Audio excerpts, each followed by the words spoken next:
Hi అండి అందరికీ. ఈరోజు మసాలా గుత్తి వంకాయ కర్రీ చేస్తున్నా. దానికోసం ముందుగా మసాలా కోసం స్టవ్ ఆన్ చేసి ప్యాన్ పెట్టి కొన్ని పల్లీలు తీసుకుంటున్నా. నేను 1/2 కేజీ వంకాయలు తీసుకున్నా. 1/2 కేజీ వంకాయలకు నేను ఈ ఈ గరిటెతోటి 2 గరిటెలు పల్లీలు తీసుకున్నా. ఇవి ఎక్కువ తక్కువ తీసుకోవచ్చండి, మన ఇష్టం, మన క్వాంటిటీ తగ్గట్టు. కొంచెం ఇప్పుడు పల్లీలు నువ్వులు సపరేట్గా వేయించుకోవాలి. అలాగే కొంచెం కొబ్బరిని కూడా కొంచెం దూరగా వేయించుకొని ఇవన్నీ చల్లారబెట్టుకోవాలి. చల్లారాక మనం మిక్సీ వేసుకోవాలి. ఇప్పుడు మిక్సీ వేసుకుందాం.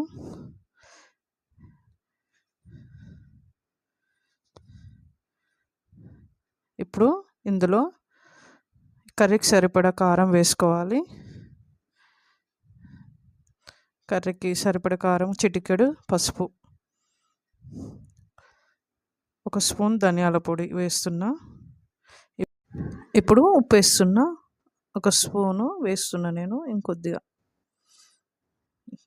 ఈ క్వాంటిటీకి సరిపడా వేస్తున్నా. కొంచెం దాల్చిన చెక్క చిన్నవి 2 వేసాను. లవంగాలు 2-3 వేసాను. కొంచెం సాజీర వేస్తున్నా. ఇప్పుడు ఇవన్నీ కొంచెం నీళ్ళు వేసుకుంటూ కొంచెం గట్టిగా పేస్ట్ పట్టుకోవాలండి. కొంచెం గట్టిగానే పట్టుకోవాలి, ఎందుకంటే ఈ పేస్ట్ను మనం వంకాయలలో స్టఫ్ చేస్తాం కాబట్టి ఎక్కువ లూజ్గా చేసుకోవద్దు. ఈ విధంగా గట్టిగా చేసుకోవాలి. ఇప్పుడు ఈ వంకాయలను శుభ్రంగా కడుక్కొని మనము ఇలా కోసుకొని ఏమైనా పుచ్చులున్నా చూసుకొని కట్ చేసుకోవాలండి. కట్ చేసుకొని ఉప్పు నీళ్ళలో వేసి పెట్టుకోవాలి. ఇప్పుడు ఈ పేస్ట్ ఉంది కదా, దీన్ని వంకాయలలో వేసి మనం స్టఫ్ చేసుకోవాలి.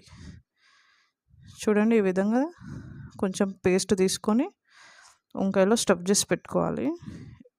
ఇలాగనే అన్ని వంకాయలను కూడా రెడీ చేసి పెట్టుకోవాలి.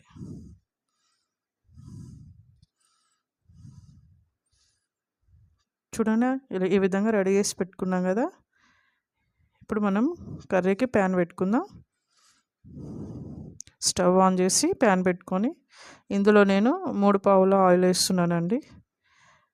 మసాలా వంకాయకి కొంచెం ఆయిల్ ఎక్కువనే పడుతుందండి, మీరు చూసి వేసుకోండి. నేను 1/2 కేజీ వంకాయలు తీసుకున్నాను కాబట్టి దానికి తగ్గట్టుగా నేను ఆయిల్ వేస్తున్నా. ఇప్పుడు కొద్దిగా జీలకర్ర వేస్తున్నా. ఇప్పుడు కొంచెం అల్లం వెల్లుల్లి పేస్ట్ వేస్తున్నా. ఇప్పుడు కొంచెం కలపాలండి, ఇవి మాడకుండా. కొద్దిగా ఇందులోనే కరివేపాకు వేస్తున్నా. మంచిగా కలిపినాక ఇప్పుడు స్టవ్ చేసి పెట్టుకున్న వంకాయలను ఒక్కొక్కటిగా ఈ విధంగా ప్యాన్లో వేసుకోవాలి.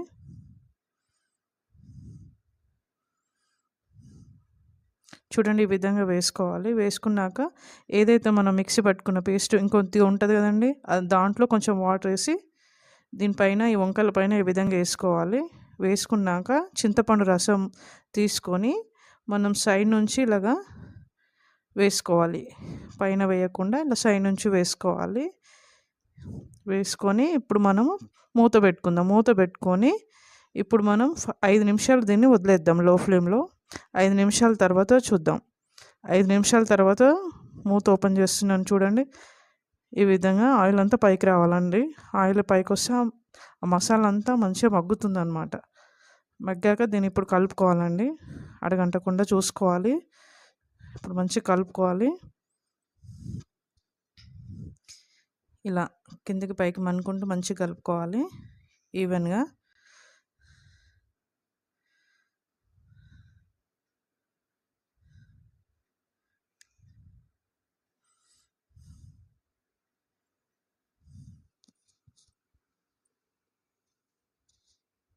చూసారా ఎలా మగ్గిందో?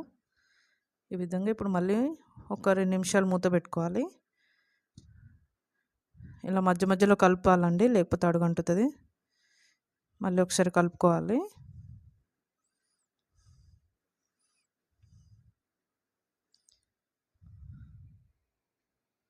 ఇలా కలిపాక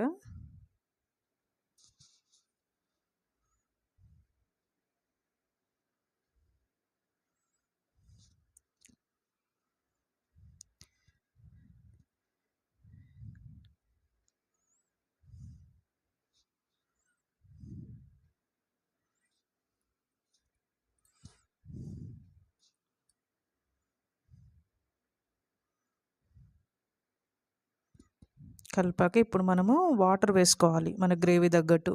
చిక్కగా కావాలా మనకు, మనం ఎలా తింటాం, కొందరికి గట్టిగా ఇష్టం, కొందరికి కొంచెం లూజ్గా ఉంటే ఇష్టం కదా. ఆ గ్రేవీ తగ్గట్టు మనం వాటర్ అడ్జస్ట్ చేసుకోవాలి. మీరు తినేదాన్ని బట్టి మీరు అడ్జస్ట్ చేసుకోండి. నేను కొద్దిగా వాటర్ వేసాను. ఇది ఇప్పుడు ఇలా లూజ్గా ఉంది కదండి, ఉడికాక ఇంకా చిక్కబడుతుంది. ఇప్పుడు మంచిగా కలుపుకోవాలి. ఇలా మంచిగా కలుపుకొని ఇప్పుడు ఈ టైంలో మనము సాల్ట్ తక్కువైతే మనం వేసుకోవచ్చండి టేస్ట్ చూసి.